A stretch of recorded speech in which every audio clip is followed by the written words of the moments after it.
Halo, Assalamualaikum warahmatullahi wabarakatuh. Selamat pagi, siang, sore semuanya. Selamat datang di video kali ini, Desain Satset, Strategi Visual, dan Canva untuk UMKM. Sebelumnya mungkin alangkah baiknya kita kenalan dulu. Nama aku Eriko Fitrianto, biasanya dipanggil Erik.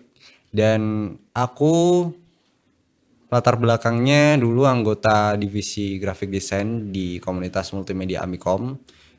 Terus aku juga berprofesi sebagai freelance graphic designer dan ilustrasi.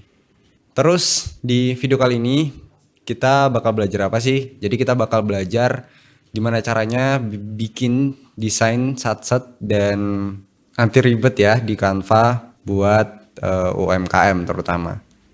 Biasanya ya mungkin kita mulai dari pertanyaan dulu, kenapa sih desain UMKM itu seringnya itu kurang berhasil gitu.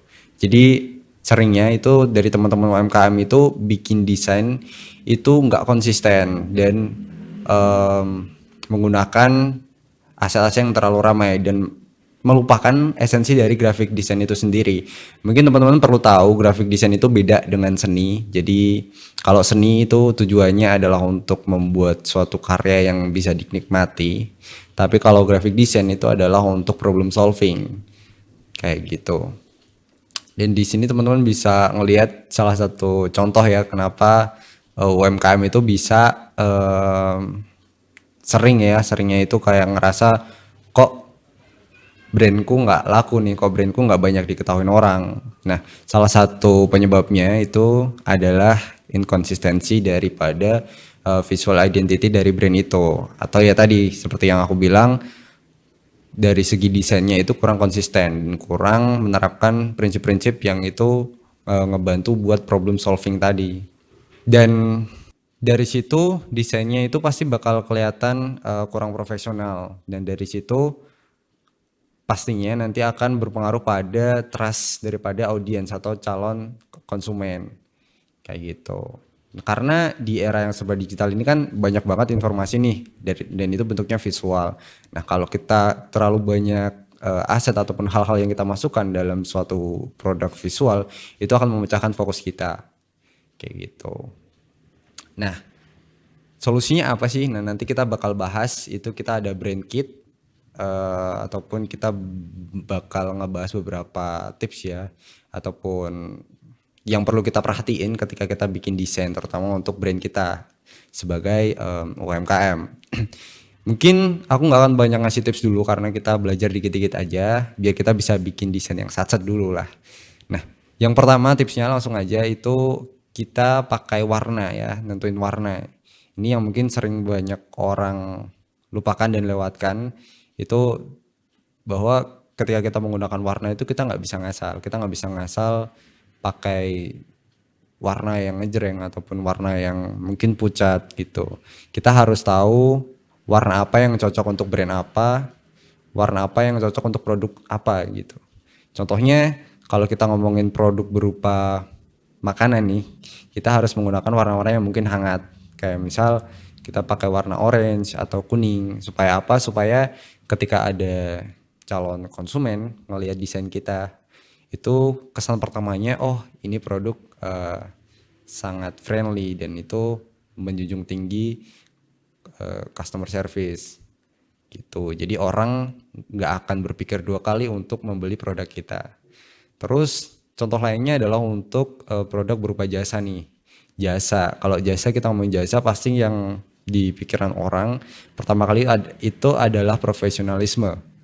Nah, dari situ kan kita bisa ngelihat warna yang cocok untuk itu apa sih. Nah, contohnya mungkin kita bisa pakai warna biru karena warna biru itu salah satunya juga melambangkan ataupun menggambarkan profesionalisme gitu. Jadi ketika orang ngelihat brand kita atau brand kita menggunakan warna biru, orang akan mendapatkan kesan bahwa kita itu brand yang ataupun penyedia jasa yang berpegang teguh pada profesional. Terus penggunaan warna juga kita nggak bisa asal pakai, mungkin kita pengen brand kita punya banyak makna nih, jadi kita milih warnanya pelangi gitu, banyak dari merah, kuning, hijau, magic hibinio gitu kan. Nah itu sebenarnya kurang tepat juga karena itu akan menjadikan brand kita itu terlalu sulit untuk dikenali dan diingat. Karena salah satu tujuan dari membuat desain atau problem solving dalam sebuah brand itu adalah bagaimana caranya audiens atau konsumen itu bisa mengenali brand kita dengan mudah gitu. Dan sekali lihat nih kita bisa tahu, oh ini ternyata brand A, oh ini ternyata brand B gitu. Terus tips yang kedua itu tentang font. Font ini juga sering dilewatkan juga sama orang-orang. Prinsipnya sama kayak warna, jadi kita tidak bisa asal pilih font yang kita pakai untuk kita terapkan pada desain kita atau brand kita. Karena sama halnya seperti warna, font itu juga memiliki maknanya tersendiri dari tiap masing-masing tipe hurufnya itu atau fontnya itu. Ada font yang bisa menggambarkan sebuah ketegasan, ada font yang bisa menggambarkan sebuah profesionalisme, ataupun font yang menggambarkan keunikan seperti itu, ataupun keasikan, ataupun kehangatan. Itu juga bisa digambarkan melalui font. Makanya kita juga tidak bisa asal pilih font itu. Dan biasanya itu penggunaan font itu di desain itu cukup 2 aja itu udah sangat-sangat bisa mewakili bagaimana kita menggambarkan brand kita.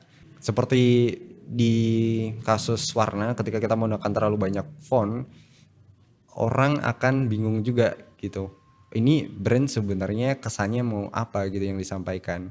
Terus kita masuk ke tips ketiga, itu jangan gonta-ganti warna atau font tadi. Jadi ketika kita udah menentukan nih tadi 2 tips pertama, kita udah bisa milih warna yang tepat ataupun kita milih font yang benar, itu kita jangan gonta-ganti untuk penerapan di desain kita.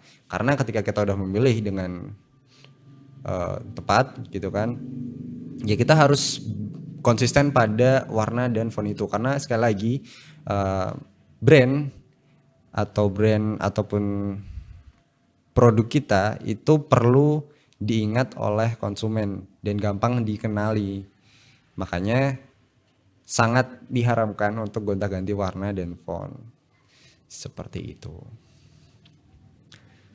Nah, solusi kedua itu kita kalau dalam dunia desain itu ada namanya aturan Z. Jadi ini berkaitan dengan visual hierarki atau hierarki visual, di mana kita menempatkan sebuah prioritas daripada elemen-elemen yang ada dalam sebuah desain. Itu contohnya adalah misal logo ini adalah brand kita ataupun identitas daripada produk kita. Jadi biasanya logo ini perlu kita tonjolkan pertama kali. Terus produknya sendiri itu apa, itu juga perlu kita sampaikan kepada audiens ataupun calon konsumen. Itu.